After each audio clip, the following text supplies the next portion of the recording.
रहा है, जो आसाराम के साथ 18 वर्षों तक काम कर चुके वैद्य अमृत प्रजापति के बयान पर आधारित है।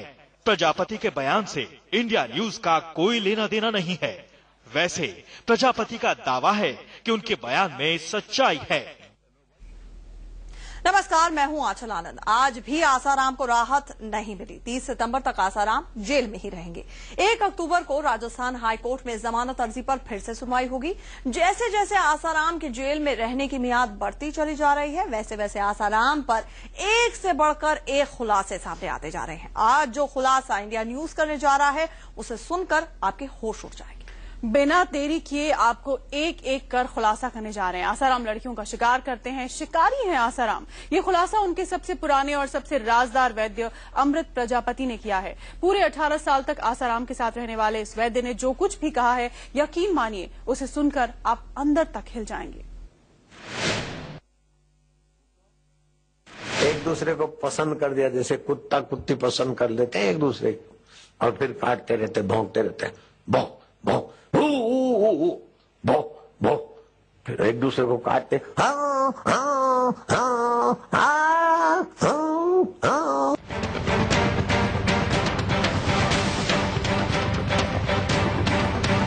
हे राम, इतना गिर सकते हैं आसाराम, यकीन नहीं होता।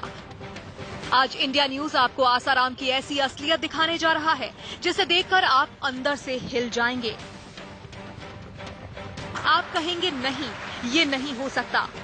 मैंने ही बोला था सिर पे हाथ रख मेरे। लेकिन ऐसा 100% सही होने का दावा किया जा रहा है। ये दावा कोई और नहीं, उन्हीं के सबसे करीबी ने किया है। वो आदमी जो 18 साल तक आसाराम की परछाई बनकर रहा। देखिए, ये वैद्य प्रजापति हैं। 18 साल तक इस वैद्य ने आसाराम के हर मर्ज की दवा की है। ये प्रजापति आसाराम के बेडरूम से लेकर उनके ड्राइंग रूम तक साथ साथ रहता था। आसाराम के बेडरूम में कब कौन कौन आता था, कितनी देर तक रहता था, हर राज के राजदार वैद्य प्रजापति कहते हैं कि आसाराम शिकारी हैं। हर रोज शिकार पर निकलते हैं। आप हैरान हो गए ना? आसाराम जानवर का शिकार नहीं करते, आसाराम खूबसूरत लड़कियों का शिकार करते हैं।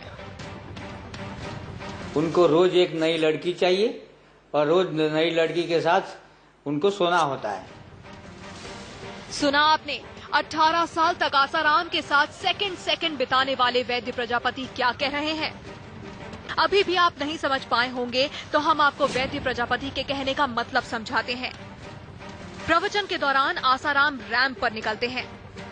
दोनों तरफ हजारों भक्तों का तांता लगा होता है और बीच में आसाराम यहाँ पर रैंप पर होते हैं। आसाराम प्रवचन करते हुए आगे बढ़ते हैं। हे राम, राम राम करते हुए इसी तरह रैंप पर आगे बढ़ते बढ़ते आसाराम अपनी जेब से लेजर लाइट या टॉर्च निकालते हैं और श्रद्धालुओं के सैलाब में लेजर लाइट वाली टॉर्च जलाते बुझाते रहते हैं। अचानक आसाराम की टॉर्च की लाइट किसी खूबसूरत लड़की पर जाकर टिक जाती है। 2-3 बार आसाराम के टॉर्च की लाइट जैसे ही उस लड़की पर पड़ती है, उनकी महिला सेवक और सेवादार सबके कान खड़े हो जाते हैं। आसाराम जब निकलता है और लड़कियां समझ लो कि 25-30 है उसके सामने, तो इसमें से वो जिस लड़की पर 4 से 5 टॉर्च लगाए, उसका मतलब वो एजेंट लोग समझ जाते हैं उनके कि इस लड़की को अब ध्यान के लिए तैयार करना है।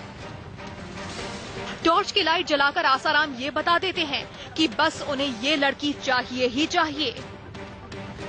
इसके बाद आसाराम के करीबी और खासकर महिला सेविकाएं उस लड़की तक पहुंच जाती हैं और उसे घेर लिया जाता है। इसके बाद उस लड़की से जो कुछ भी कहा जाता है वो सुनकर आपके रोंगटे खड़े हो जाएंगे। लेकिन इसका खुलासा हम बस चंद सेकंड बाद करने वाले हैं। लेकिन उससे पहले एक बात कान खोलकर सुन लीजिए, ये बातें हम नहीं कह रहे हैं, आसाराम के वो वैद्य कह रहे हैं जो पूरे 18 साल तक आसाराम के साथ रहे। उनके एक एक राज के राजदार हैं। इसलिए आप टीवी स्क्रीन पर जो कुछ भी देख रहे हैं या जो कुछ भी सुन रहे हैं वो आसाराम के इस पूर्व वैद्य प्रजापति का ही दावा है। अब एक बार फिर से आगे की कहानी सुनिए।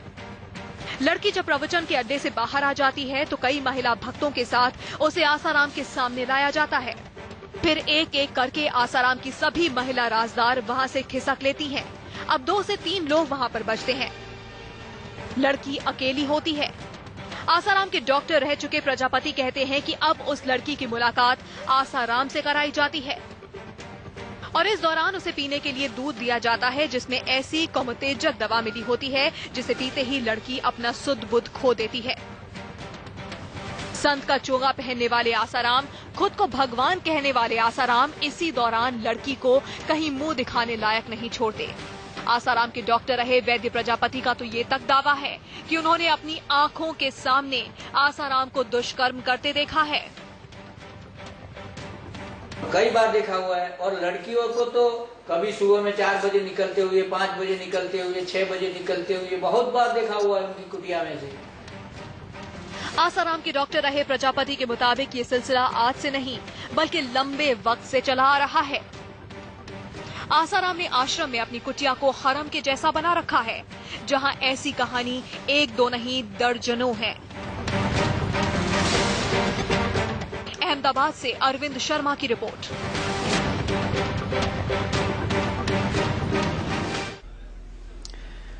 तो आसाराम पर ये बहुत बड़ा खुलासा किया है आसाराम के 18 साल तक डॉक्टर रह चुके अमृत प्रजापति ने। ये इंडिया न्यूज नहीं कह रहा, ये उनके साथ 18 साल तक रह चुका वैद्य कह रहा है। अमृत प्रजापति बोलते ही जा रहे हैं। वो कहते हैं कि मैंने आसाराम को इतने करीब से देखा है जितना किसी दूसरे नहीं, मेरी बातें 100% सही हैं। इस वैद्य ने ये खुलासा किया है कि 72 साल की उम्र में आसाराम कौन कौन सी दवा लेते हैं, ये आपको आगे बताएंगे। लेकिन उससे पहले देखिए कि दुनिया के सामने भगवान से सीधे अपना कनेक्शन होने का दावा करने वाले आसाराम के ध्यान का मतलब आखिर क्या होता है।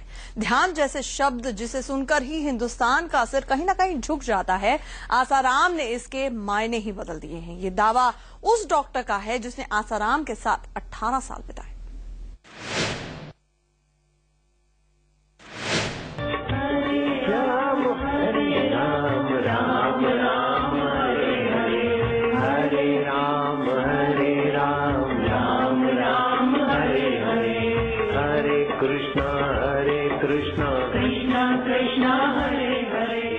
संत का चोगा, ये सफेद दाढ़ी और ये बड़ी बड़ी आंखें, कहते हैं आसाराम की आंखों में सम्मोहन है। वो साधक को भगवान के साथ सीधे ध्यान करना सिखाते हैं।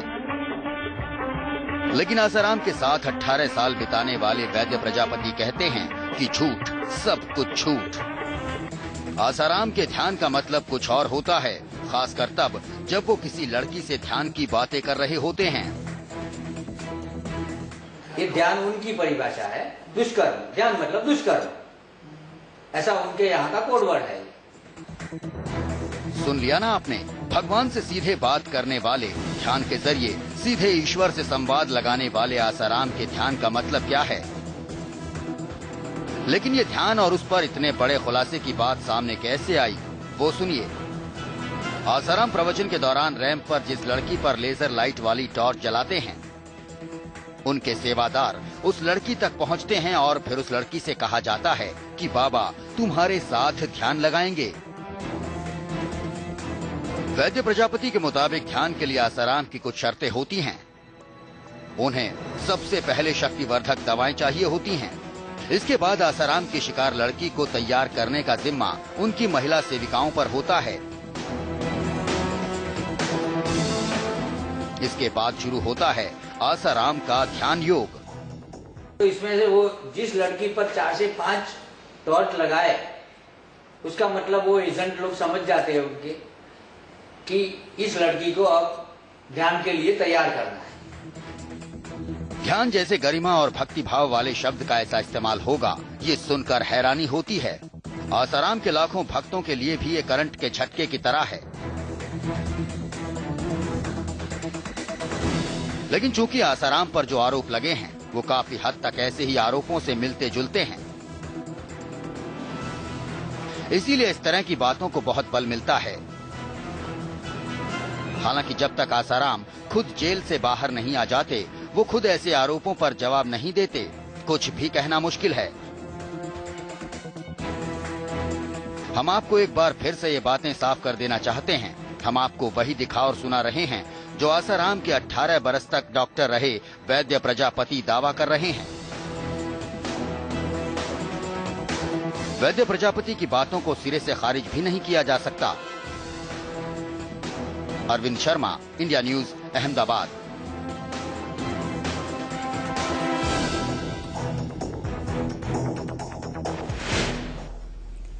ये बड़ा खुलासा दरअसल उनके ही वैद्य प्रजापति ने किया है, लेकिन सवाल ये उठता है कि आसाराम जब ऐसा कर रहे थे तो उन्हें किसी ने कभी रोका क्यों नहीं? वो लड़कियां दुनिया के सामने क्यों नहीं आई? ये सारी बातें आपको बताएंगे, लेकिन उससे पहले आपको आसाराम की उन दवाइयों और उनके महिला वैद्य के बारे में कुछ बताते हैं। दरअसल आसाराम जेल में ये डिमांड कर रहे हैं कि उन्हें महिला वैद्य दिया जाए, लेकिन क्यों? इस बड़े सवाल का जवाब आसाराम के पुराने डॉक्टर ने दिया है। डॉक्टर ने ऐसी ऐसी बातें कही हैं जो सुनकर लगता है कि हे राम, क्या क्या करते थे आसाराम।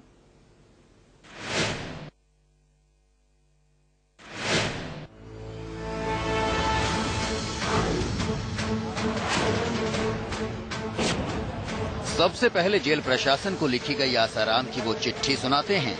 चिट्ठी में लिखा है, मैं गत करीब 13.5 साल से त्रिनाडी शूल नाम की बीमारी से पीड़ित हूँ। मेरा इलाज पिछले 2-3 साल से वैद्य नीता द्वारा किया जा रहा है, जो पंचकर्म का एक भाग शिरोधारा द्वारा उपचार करती हैं। इसमें करीब 2 घंटे का समय लगता है। अतः आपसे अनुरोध है कि वैद्य नीता को उपरोक्त बीमारी के लिए अगले 8 दिन तक प्रतिदिन केंद्रीय कारागार में बुलाने की प्रार्थना पर कार्रवाई करें। संत श्री आसाराम बापू।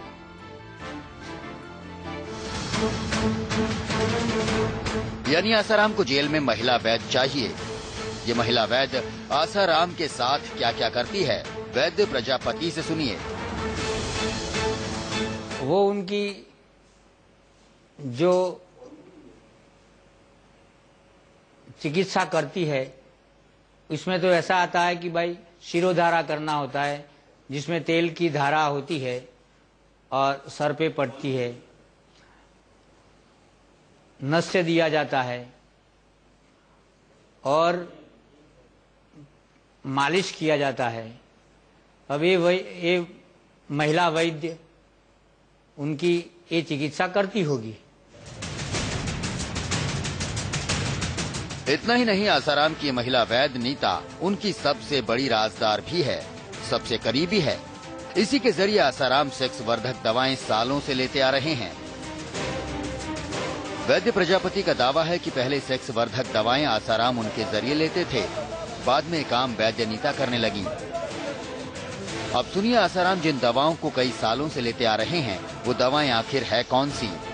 वैद्य प्रजापति के मुताबिक आसाराम कामिनी मर्दन, अश्वगंधा, शिलाजीत और मकर ध्वज रस जैसी दवाएं खाते थे। वो तो दूसरी वीर्यवर्धक बहुत सारी जड़ी बूटियां खाते हैं। हमेशा मुसली पाक खाते हैं, सालम पाक खाते हैं, फिर ये मकर ध्वज वटी खाते हैं, कामिनी मर्दन रस खाते हैं, पुष्प धनवा रस खाते हैं, वो खाते रहते हैं। अब सुनिए ये कामिनी मर्दन और मकर ध्वज जैसी दवा क्या है। मकर ध्वज बूटी दुर्लभ जड़ी बूटियों और रस भस्मों से बनाई जाती है। अश्वगंधा का इस्तेमाल करने से इंसान लंबे समय तक जवान रह सकता है। आयुर्वेद के जानकार कहते हैं कि बुढ़ापे में ये दवा खाने से शरीर मजबूत होता है। सेक्सुअल पावर बढ़ाने के लिए भी इसका इस्तेमाल किया जाता है। फिल्म जो है वो आयुर्वेद में स्तंभक योग के अंदर एक हिस्सा है। तो रोज ये चाहिए ही था। हाँ, उसको उन्होंने पंचेट बुट्टी ऐसा कोडवर्ड रखा था। मकर ध्वज हमारे आयुर्वेद का रसायन है, महारसायन है। 3 चीजों से मिलकर ये बनता है, गंधक, पारा और सोना। और हमारे आयुर्वेद में कहा भी गया है, लिखा भी गया है कि इसको सब अवस्था में प्रयोग कर सकते हैं। विशेषकर बुजुर्ग अवस्था में ये ज्यादा अच्छे काम करती है। हमारी बॉडी के मसल्स को स्ट्रॉन्ग करती है, ब्लड सर्कुलेट करती है, और ये रसायन है, महारसायन है। सबसे अहम बात यह है कि ये सभी खुलासे आसाराम के बेहद खास रहे वैद्य ने किए हैं, लेकिन आसाराम की तरफ से इस पर कोई सफाई नहीं आई है। जोधपुर से विशाल बरस्तों और हरिद्वार से धर्मेंद्र के साथ Altaf Khan, Vadodara, India news.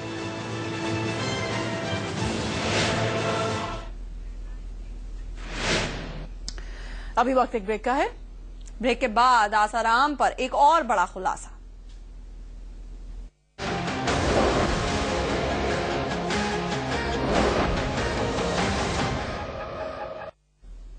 Break के बाद आपका एक बार फिर से स्वागत है। हम कर रहे हैं आसाराम पर बड़ा खुलासा जो उनके वैद्य प्रजापति ने किया है। प्रजापति का दावा है कि आसाराम अफीम लेते हैं, इसलिए महिला वैद्य की मांग लगातार करते रहे हैं। आसाराम ने पंचेड़ बूटी की मांग की है। पुराने वैद्य कहते हैं कि ये पंचेड़ बूटी ही अफीम है। हम आपको एक एक कर उन सारी जड़ी बूटियों के नाम बताएंगे। अब ये आप तय कीजिए कि आसाराम आखिर ये जड़ी बूटियां क्यों लेते हैं। अंदर से प्रेरणा मिली, संजीवनी दे दो। संजीवनी की गोलियां मेरे पास पड़ी रहती, 2 संजीवनी दे दी। सूत्रों का दावा है कि आसाराम घंटों जेल में छटपटाते हैं, बेचैन रहते हैं, बार बार पंचेड़ बूटी की मांग करते हैं। कोर्ट में भी आसाराम कह चुके हैं कि उनका सिर दर्द से फटता है। पहले भी महिला वैद्य की मांग कर चुके हैं, बार बार पंचेड़ बूटी का नाम लेते हैं। मैंने अभी एक न्यूज चैनल के माध्यम से सुना कि नारायण बोल रहा है कि मैं ये गलत बोल रहा हूँ।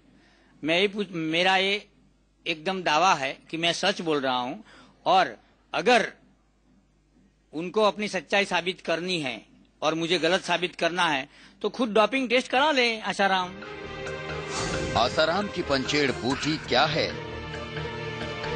दरअसल पंचेड़ बूटी ही अफीम है। वैद्य प्रजापति का कहना है कि रतलाम से 17 किलोमीटर दूर आसाराम का पंचेड़ आश्रम है। वहां अफीम की खेती होती है। आसाराम के लिए वहां से ही नियमित तौर पर अफीम मंगाई जाती थी, जिसे आसाराम पंचेड़ बूटी कहते हैं। कल्पित योग हो सकता है जिसमें कई प्रकार के कॉम्बिनेशन में मिला करके इन्होंने कोई एक ड्रग बना ली हो और जिसका इन्होंने अपने आप ही नाम अपने लिए रख लिया हो, वो तो संभव हो सकता है। न तो इस प्रकार की मार्केट में अवेलेबल है, न कोई इसका यूज हमने अभी तक कोई देखा है। पंचेड़ बूटी के लिए आसाराम दलील देते हैं कि उन्हें त्रिनाड़ी शूल रोग है। वैद्य प्रजापति कहते हैं कि आयुर्वेद में त्रिनाड़ी शूल रोग जैसी कोई बीमारी ही नहीं है। आयुर्वेद के जानकारों का भी यही मानना है। आसाराम ने यह भी कहा है कि कोई पंचेड़ बूटी है। क्या आयुर्वेद में कोई पंचेड़ बूटी है जिससे इसका इलाज होता है? देखो, कई जड़ी बूटियां आयुर्वेद में होती है, पर जो क्लासिक ड्रग्स का एनालिसिस है उसमें कहीं पंचेड़ बूटी नाम की कोई ड्रग नहीं है। हमारे जो भाव प्रकाश है, निघंटू है, उसमें कहीं पंचेड़ नाड़ी नाम का कोई द्रव्य या ड्रग या बूटी ऐसा कोई नाम नहीं है। साफ है कि आसाराम को रोजाना शुद्ध अफीम खाने की आदत है। जेल में वो मिल नहीं सकती और अफीम के आदी होने की वजह से उनके शरीर में दर्द होता है, जिसे वो त्रिनाड़ी शूल दोष कहते हैं। आयुर्वेदिक टेक्स्ट में तो त्रिनाड़ी शूल नाम से कोई बीमारी का उल्लेख है नहीं। एक्चुअल में मॉडर्न डायग्नोसिस में अगर जाते हैं तो दिस इज ट्राइजेमिनल न्यूरल्जिया।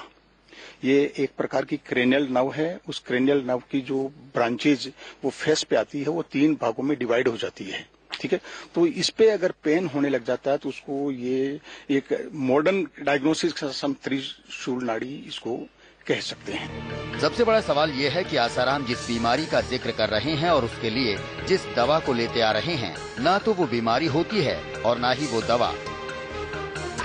दरअसल आसाराम को ऐसी बीमारी है जिसका इलाज सिर्फ उन्हीं के पास है। वो वही चाहते हैं जो अब तक उस बीमारी के इलाज के लिए करते आ रहे हैं। जोधपुर से विशाल बरस्तों के साथ धर्मेंद्र, हरिद्वार, इंडिया न्यूज। देख रहे हैं आसाराम पर बड़ा खुलासा जो उन्हीं के वैद्य ने किया है, जो वैद्य रहे उनके 18 साल तक। बहरहाल आसाराम की पैरवी कर रहे वरिष्ठ वकील राम जेठमलानी की एक दलील ने अब भूचाल ला दिया है। राम जेठमलानी ने पीड़ित लड़की को गंभीर बीमारी से पीड़ित बताया था, लेकिन आसाराम के पूर्व वैद्य ने आसाराम को लेकर जो खुलासा किया है उससे तो यही लगता है कि बीमार पीड़ित लड़की नहीं बल्कि खुद आसाराम है।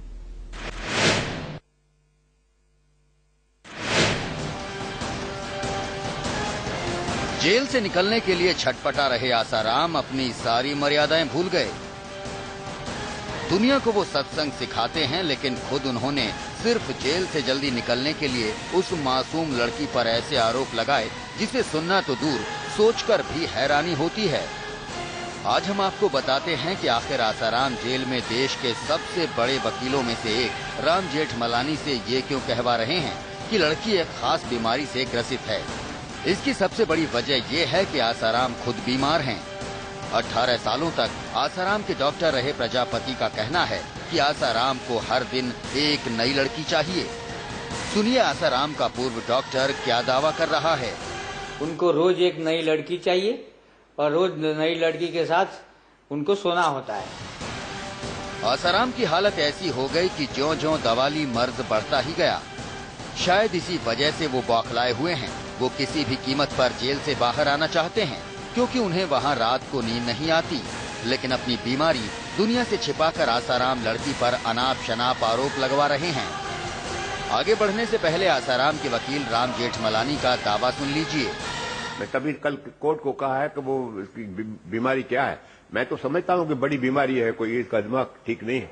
तो आपने बताया कि पुरुषों के पास जाने की बीमारी ऐसी उसे बाबा नहीं है तो आपको आप समझते ही नहीं है तकरीर का। लेकिन प्रजापति ने पूरी पोल खोल दी। आसाराम का डॉक्टर साफ साफ कह रहा है कि दोनों बाप बेटे एक जैसे हैं। मतलब जैसे आसाराम वैसे ही नारायण साईं। ये खुद को बचाने के लिए किसी भी हद तक जा सकते हैं। नारायण साईं और आसाराम बाप बेटा दोनों एक सरीके हैं। उनको रोज एक नई लड़की चाहिए और रोज नई लड़की के साथ उनको सोना होता है। वैद्य प्रजापति का दावा है कि उसने खुद 1-2 बार नहीं बल्कि दर्जनों बार लड़कियों को आसाराम के कमरे से बाहर जाते देखा है। कभी आधी रात को, कभी सुबह के 4 बजे, कभी 5 बजे तो कभी 7 बजे। सुबह में 4 बजे निकलते हुए, 5 बजे निकलते हुए, 6 बजे निकलते हुए बहुत बार देखा हुआ है उनकी कुटिया में से। और कभी रात को 11 बजे भी निकलती है लड़कियां। लेकिन बड़ा सवाल ये है कि अगर ये सारी बातें वैद्य प्रजापति को मालूम थीं, तो उसने पहले क्यों नहीं बताई। वैद्य प्रजापति इस बारे में चुप्पी साध जाता है। इशारा साफ है, अपनी जान सबको प्यारी है। Arvind Sharma, Ahmedabad, India news.